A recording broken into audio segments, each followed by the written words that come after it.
folks, welcome back to Recently Seen Reading. I'm Heather. I thought I'd do a, I hope, fairly shortish weekly reading update.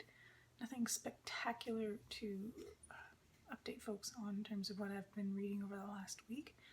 I did finish, so I've got a stack of books here. I did finish this one, which is Alone in Antarctica by Felicity Aston. This is a both interesting and disappointing. So it's Aston's account of skiing from one side of Antarctica to the other across the pole.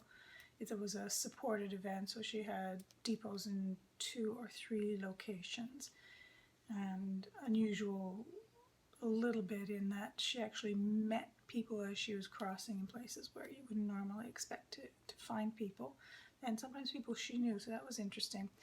So Aston had a time when she worked on the Antarctic shelf as a meteorologist, and she had been involved in 1, maybe 2 South Pole expeditions, either as someone doing the crossing or in a support role. So lots of experience in Antarctica as a member of 1 or more groups traveling across the pole. So the pitch of this one is that she was doing the crossing alone. And much of the book is actually an exploration of what happens to someone's psychology when they're alone for 2 months, essentially. It took her 2 months, 2.5 months to do the traverse, and so she spends a lot of time talking about the psychological impact of the journey on her as she's undertaking the journey. It's an odd book in terms of polar accounts. She's very much in her head, very much emphasizing and perhaps overemphasizing the emotional impact of the journey. I've never read a polar account in which the primary figure spent so much time weeping and being overwhelmed by her experience. There are useful bits in here about the impact of so much physical exertion, so much solitude on the psyche, and she spends a fair amount of time talking about hallucinations, how she hallucinated, how she managed the hallucinations, and that's interesting if you're curious about polar expeditions. As well, she's got a lot of descriptions of the physical beauty of Antarctica and the color, so she's a little bit like Edward Wilson in the way he was interested in capturing in paint Antarctica. But on the whole, I think this is a pretty uneven book. It's unevenly written, and odd from a tone perspective for someone to put herself through so much effort to get to Antarctica, to get across the polar shelves, and to spend so much of it weeping is a very different note than most of the Antarctic stuff I've read. So I don't regret reading it, but it's an odd account.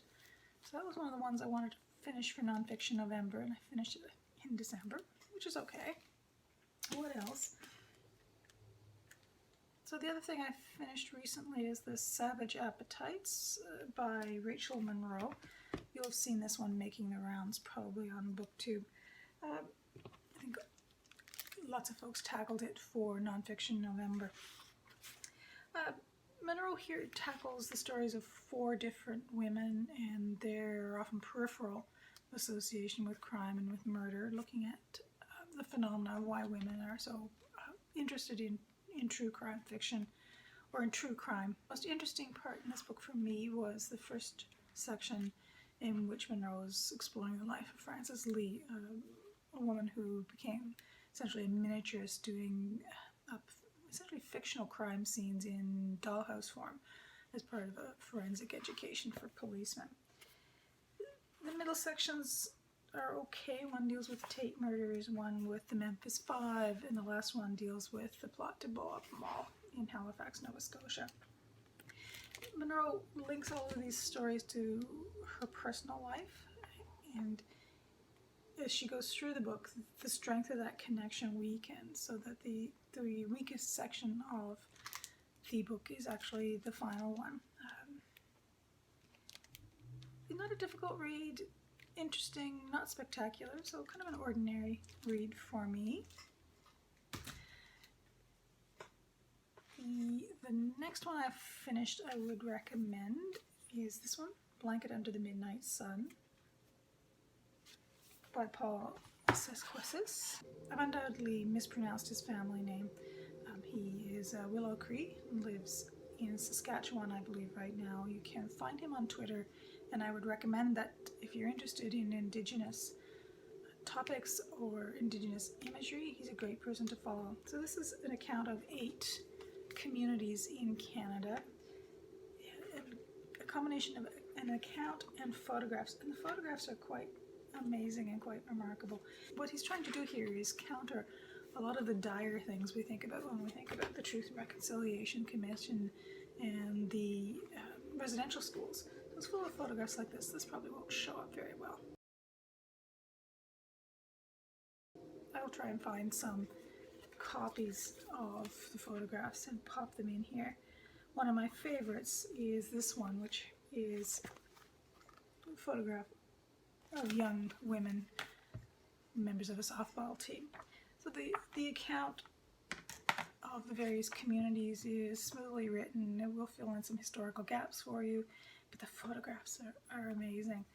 The ones that I like the most are those by Rosemary Eaton. She had this knack of getting people to relax, so her photographs had this sense of intimacy, and that not so staged, not so anthropological in their gaze. They're often of women and children, often of people quite relaxed with her.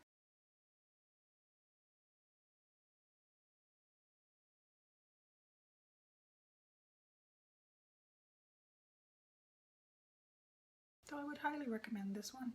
I quite enjoyed this one, and it's going back to the library today, tomorrow. Put it in my Christmas pile. You never know. What else have I been poking away at reading? I've made a tiny bit of progress on my Gone with the Book reading. I'm way behind, but I am poking through this one. The Corner That Held Him by Sylvia Townsend Warner. And I'm enjoying it, but I'm not reading it in a sustained enough fashion to keep the thread straight, so I need to kind of focus on it for the next couple of days to finish it up.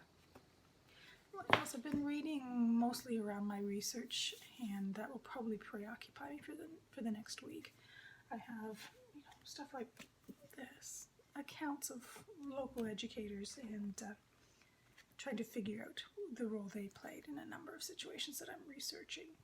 The next 2 or 3 weeks, my focus is going to be on finishing up many of the books that I've borrowed to get them read, thought about, and returned to the various libraries from whence they have come.